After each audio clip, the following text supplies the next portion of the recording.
And news just out, Stellantis is laying off almost 2,500 factory workers from an assembly plant outside of Detroit. Ever wondered why it seems like Jeep and Ram employees are jumping ship faster than any other brand? Buckle up, because the reasons behind this are shocking, and they go way beyond just the allure of a fatter paycheck.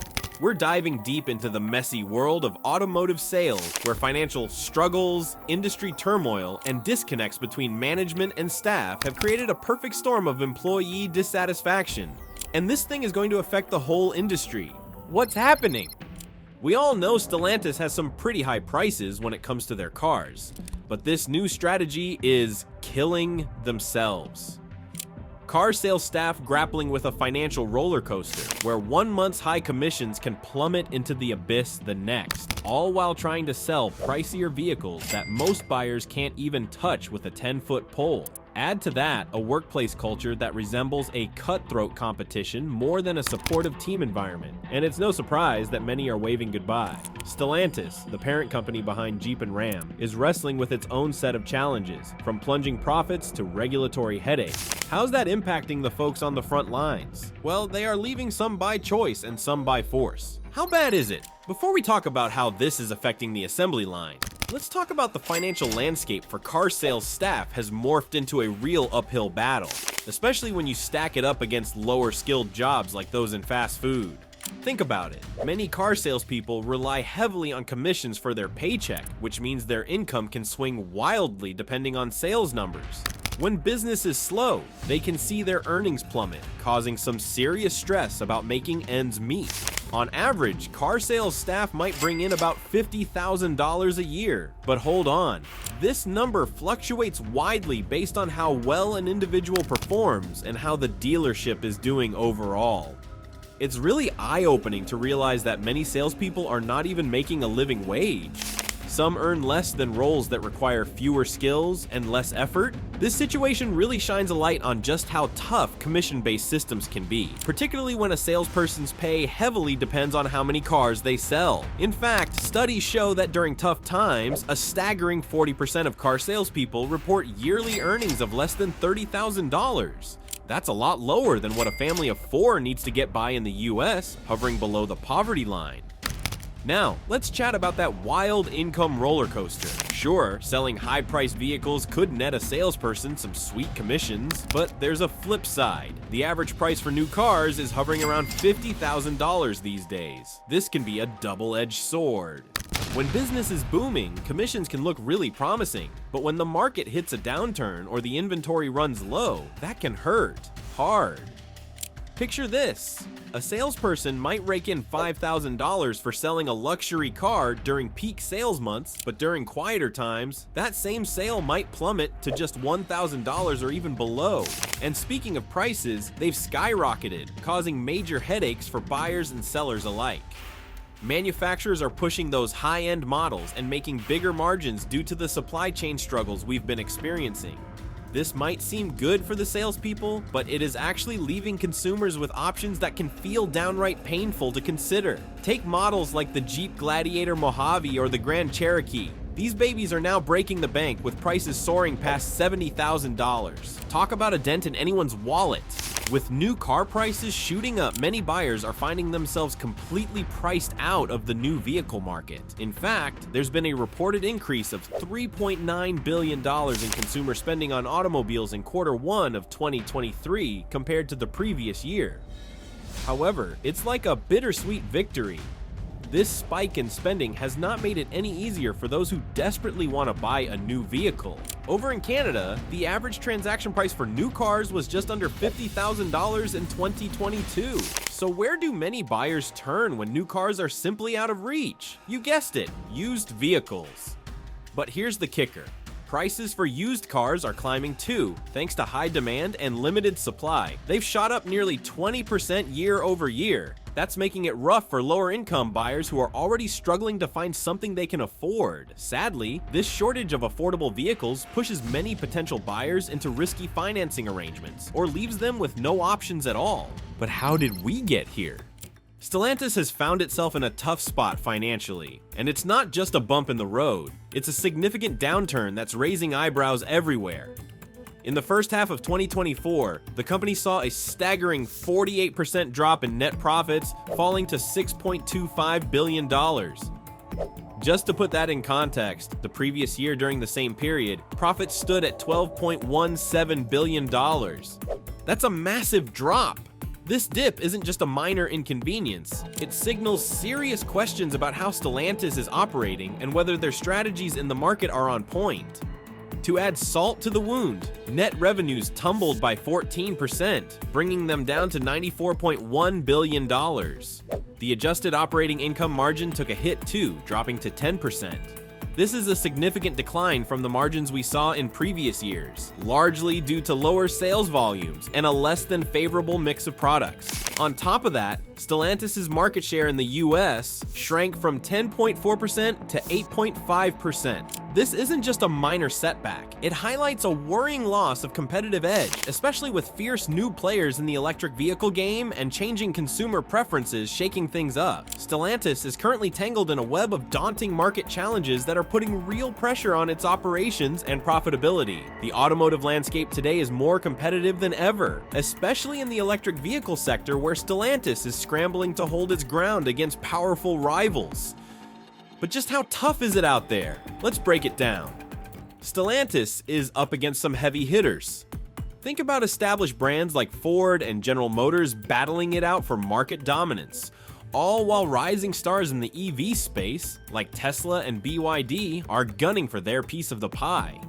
These competitors are not just making waves, they're setting high standards for innovation, cutting-edge technology, and impressive performance.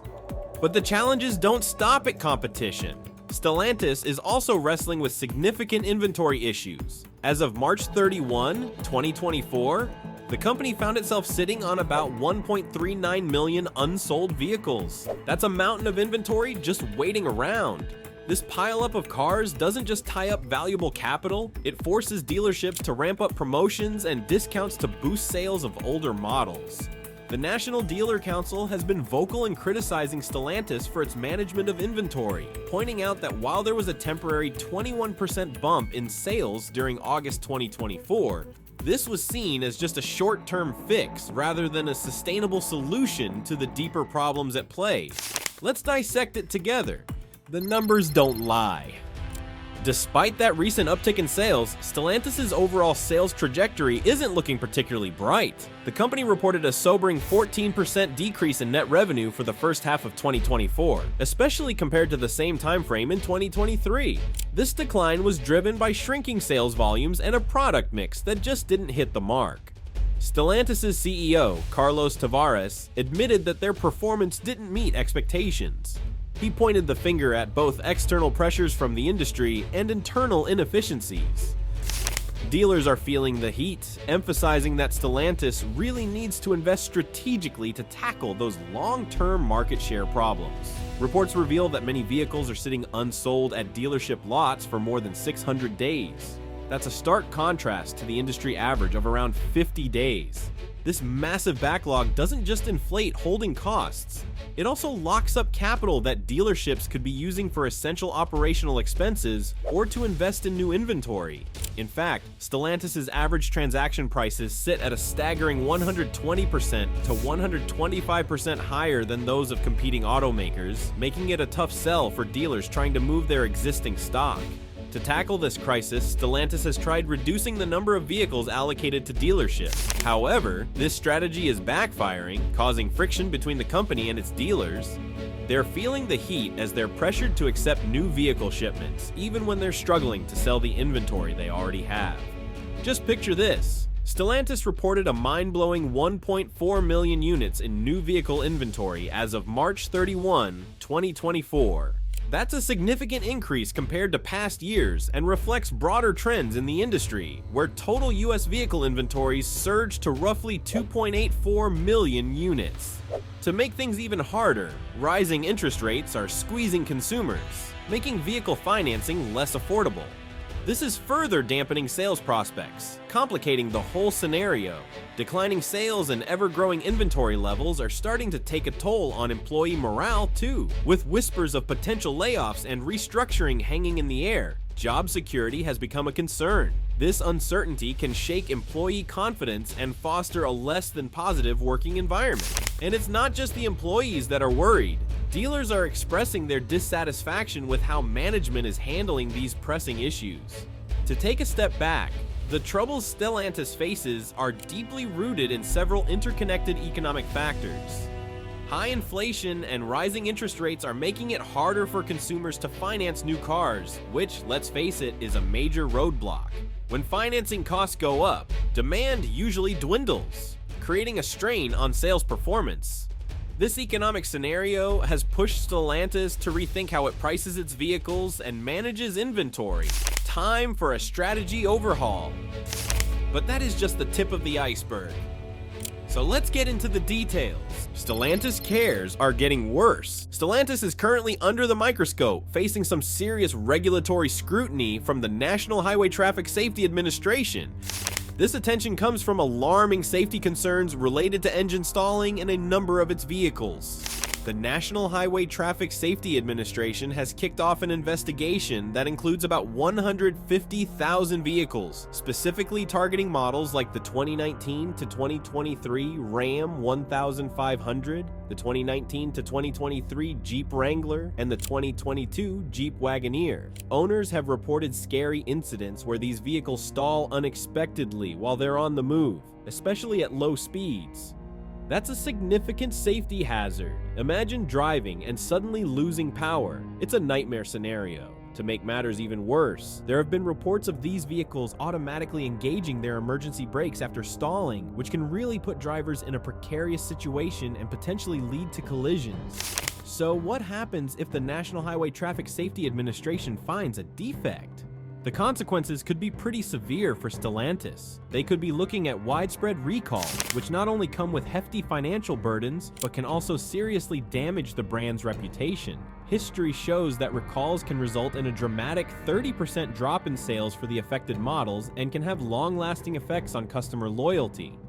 This situation really emphasizes how crucial it is for Stellantis to comply with regulations and prioritize safety measures if they want to keep consumer trust intact. On top of this, the shift toward electric vehicles has both benefits and hurdles for Stellantis. There's no doubt that the EV market holds substantial growth potential, but Stellantis finds itself lagging behind in both innovation and market penetration compared to its more progressive rivals. If Stellantis wants to catch up with trailblazers like Tesla, it will need to pour significant investments into EV technology and infrastructure, all while coping with existing operational woes. The company has laid out ambitious plans with a goal of launching 20 new products in 2024, including a handful of electric models. However, these initiatives come with hefty price tags, which are challenging for the company as its financial resources are already stretched thin. Operational inefficiencies are another thorn in Stellantis' side. Problems like mismatches in production capacity and poor inventory management have resulted in an excess of stock, leading to lost sales opportunities. Plus, the relentless focus on short-term profits has led to job cuts and turnover at the executive level, which only makes the company's stability more precarious. What's the impact? Dealing with high employee turnover at car dealerships brings a host of financial headaches that can derail both immediate profits and long-term success. The impact of turnover isn't just a minor inconvenience, it's a serious concern that affects many layers of dealership operations. Let's start with recruitment costs, which are one of the most immediate and noticeable financial burdens. Hiring new staff isn't cheap. There are significant expenses involved, like advertising job vacancies, conducting interviews, and doing background checks. With turnover rates soaring to around 67% in some dealerships, these costs can pile up quickly. According to a report from the National Automobile Dealers Association, the average dealership spends over $10,000 for each new hire. When you consider that the average tenure for sales staff has dropped from 3.8 years in 2011 to just 2.4 years today, you can see how alarming this situation truly is. Onboarding and training new employees is another major cost that dealerships must bear. Each new hire can cost around $10,000 just to get them onboarded, which includes expenses related to training programs, materials, and the time current employees spend mentoring them. However, when turnover is high, dealerships often throw money into training without getting the payoff of a stable workforce. Research suggests that productivity could take a hit of 20 to 30% during onboarding periods, making everything even more complicated. When it comes to the customer experience, the departure of experienced sales staff has a far-reaching impact. These seasoned employees develop strong relationships with customers, which are crucial for securing repeat business and valuable referrals. If they leave, dealerships don't just lose their skills, they also risk losing the trust and rapport they have built. Studies indicate that across the industry, high turnover could amount to billions in losses each year due to slipping customer loyalty and satisfaction. Moreover, high turnover leads to decreased productivity overall.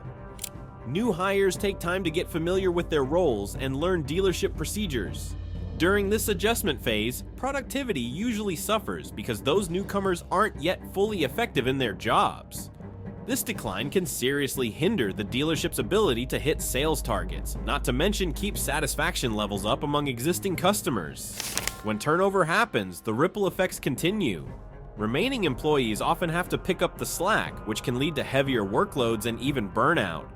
This situation creates a tense environment, making it easier for turnover issues to spiral out of control, forming a cycle that's tough for dealerships to break free from. Overall, the financial fallout from high turnover rates can eat away at a dealership's profitability and operational efficiency. It's crucial for management to step up and implement strategies aimed at reducing turnover, creating a more stable and productive work environment. But the consequences of high turnover go way beyond the bottom line. They also significantly impact the team dynamics within dealerships. Frequent departures can lead to low morale among those who remain. Watching their coworkers leave often triggers insecurity about job stability, which can lead to disengagement and dissatisfaction. Research has shown that morale can plunge by nearly 25% after a significant turnover event. How do people work in Stellantis? A united, cohesive team is essential for effective collaboration in a sales-driven environment. High turnover disrupts these established working relationships, making it tough for teams to work efficiently. New hires may face challenges integrating into existing groups, which can cause communication issues and decrease teamwork. Additionally, experienced employees carry valuable insights about customer preferences, sales techniques, and dealership operations. When they leave, it results in a significant loss of institutional knowledge, hindering training for newcomers and overall dealer performance. The introduction of new team members can sometimes worsen the situation. Different working styles may clash, leading to conflicts that chip away at team cohesion and create a toxic atmosphere that makes others consider leaving. A stable team is beneficial in many ways, especially when it comes to customer interaction. High turnover can disrupt that continuity of service that customers expect when they visit.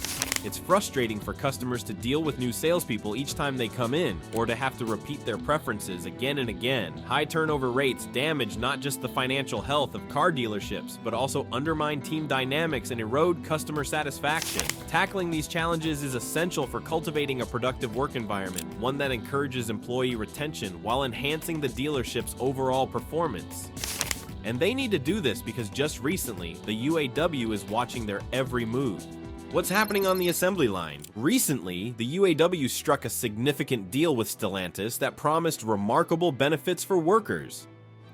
We're talking about meaningful wage increases and a commitment to reinvesting in American manufacturing. Sounds great, right? But there's a catch. Despite these positive strides, several grievances have been filed by UAW locals against Stellantis, pointing to contract violations and brewing dissatisfaction. Workers have raised red flags about unfulfilled promises concerning job security and production commitments, leaving a big question mark hanging over Stellantis' reliability as an employer. Tensions have been brewing between the UAW and Stellantis management, especially regarding the commitments related to production at various facilities. A major point of contention is the Belvedere assembly plant, which had been shut down earlier in the year. During negotiations, Stellantis assured the UAW that this plant would reopen, but they failed to follow through. This breach of trust doesn't just impact the plant itself. It sends ripples through job security across the region, and workers are understandably anxious about their future. UAW President Shawn Fain hasn't been holding back. He's made it clear that Stellantis must be held accountable for its promises. He stated firmly, This company made a commitment to auto workers at Stellantis in our union contract, and we intend to enforce that contract to the full extent. His words reflect a growing divide between labor and management at Stellantis, with tensions escalating to the point that workers are bracing for potential strikes if their concerns aren't addressed. All of these challenges, Stellantis' financial struggles, and its rocky relationship with the UAW paint a concerning picture. These issues could have serious implications for the company's future operations and the stability of its workforce. The dialogue between labor and management will play a vital role in how these matters unfold. And let's not forget about the external pressures the company is facing from competitors who are leaping ahead in electric vehicle technologies and sustainability practices. With all these hurdles, Stellantis is in a tough race for its future, and how they navigate these challenges will be crucial to their recovery efforts. But when you think it couldn't get worse, it doesn't. Stellantis has recently announced significant layoffs affecting its workforce, particularly at the Ram truck plant in Warren, Michigan. The company plans to lay off up to 2,450 workers as it phases out production of the older Ram 1500 Classic model. This decision is part of a broader strategy to cut costs amid declining sales and production inefficiencies. The layoffs are expected to commence as early as October 8, 2024. The Warren Truck Assembly Plant will transition from operating 2 shifts to just 1, further indicating a reduction in production capacity. This shift comes against the backdrop of sluggish sales in North America, which is Stellantis' primary profit source. The company reported a nearly 50% drop in net profits during the first half of 2024, prompting the need for urgent cost-cutting measures. The discontinuation of the Ram 1500 Classic is a significant factor in these layoffs, as Stellantis shifts its focus to a new generation of the Ram 1500 that was introduced in 2018. However, there has been no announcement regarding a direct replacement for the Classic model, raising concerns among employees and local authorities about job security and the future of the facility. The United Auto Workers Union represents approximately 3,700 employees at the Warren plant and has expressed concerns about the potential shift of production to other locations, including Mexico. In response to the layoffs, affected employees will receive 52 weeks of supplemental unemployment benefits, along with an additional year of transition support and 2 years of healthcare coverage. These layoffs at Stellantis reflect ongoing challenges within the automotive industry, including a slowdown in car sales that has led to job cuts and production slowdowns. Increased competition and market pressures have forced automakers to reevaluate their operational strategies. There are growing concerns about the long-term viability of U.S. manufacturing jobs as companies consider relocating production to lower-cost regions. But if things are this bad at Stellantis, it's only natural to ask about the rest of the industry. The competition. The automotive sector is currently grappling with widespread issues that reach beyond the challenges faced by individual dealerships. One major hurdle is the labor shortage, worsened by slow population growth and a wave of retirements. Projections show that if current trends continue, labor shortages could stick around through 2030, making it harder for dealerships to find qualified candidates. On top of that, changing consumer behaviors are reshaping how customers interact with dealerships. Nowadays, many consumers spend a lot more time researching vehicles online before they even step foot in a dealership. This trend has drastically reduced the time salespeople have to directly engage with potential buyers. In fact, statistics reveal that customers now typically spend only around 4 hours at a dealership, compared to longer visits in previous years. Comparing Stellantis' challenges with those of competitors like Ford, GM, and Toyota reveals some important differences, especially when it comes to employee retention strategies and market adaptation. With turnover rates at a staggering 67%, Stellantis feels the strain much more than its competitors, many of whom have successfully implemented effective retention strategies, leading to lower turnover. For example, Ford has managed to lower its turnover rate thanks to enhanced employee engagement initiatives.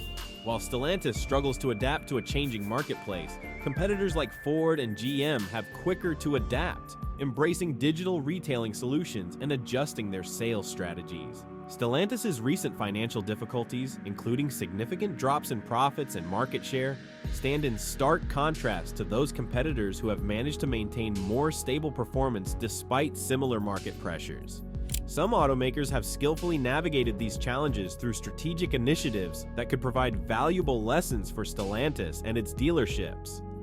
Companies that prioritize comprehensive training programs for new hires often enjoy higher retention rates. Effective training helps employees feel more capable and confident in their roles.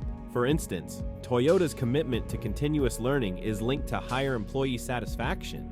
Additionally, competitors who offer competitive salaries and incentives tailored to boost employee performance tend to retain talent more efficiently. Providing bonuses for achieving team objectives cultivates collaboration rather than fostering a cutthroat atmosphere.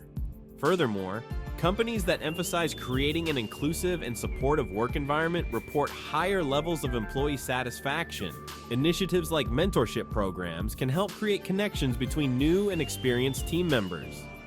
By taking notes from the successful strategies employed by other automakers, Stellantis can aim to improve its employee retention and overall performance as it navigates the increasingly challenging automotive landscape. But what's your thoughts on this? Let's know in the comments. Thanks for watching. I will see you on the next video.